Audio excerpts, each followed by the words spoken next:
appeals for billions in aid for war-torn Sudan. Opening scene footage of displaced families, destroyed buildings, and humanitarian workers distributing aid in Sudan.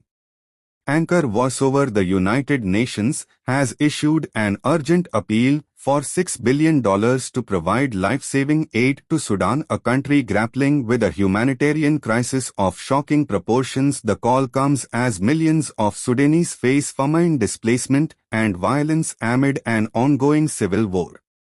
Cut to UN officials speaking at the appeal launch in Geneva.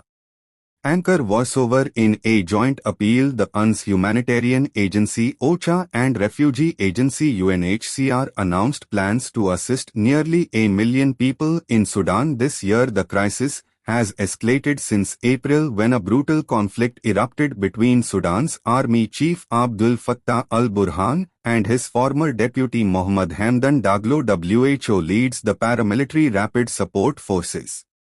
Cut to footage of displaced families in refugee camps.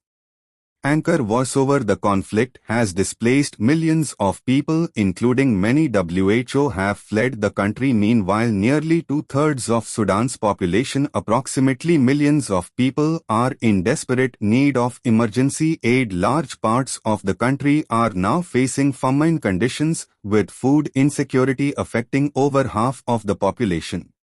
Cut to UN Humanitarian Chief Tom Fletcher speaking in Geneva. Tom Fletcher, UN Humanitarian Chief: Sudan remains in the grip of a massive humanitarian crisis. Over half of the population is food insecure, with alarming reports of famine conditions spreading. Women and girls continue to suffer through appalling patterns of conflict-related sexual violence. Cut to footage of humanitarian workers distributing food and medical supplies. Anchor voiceover: the UN warns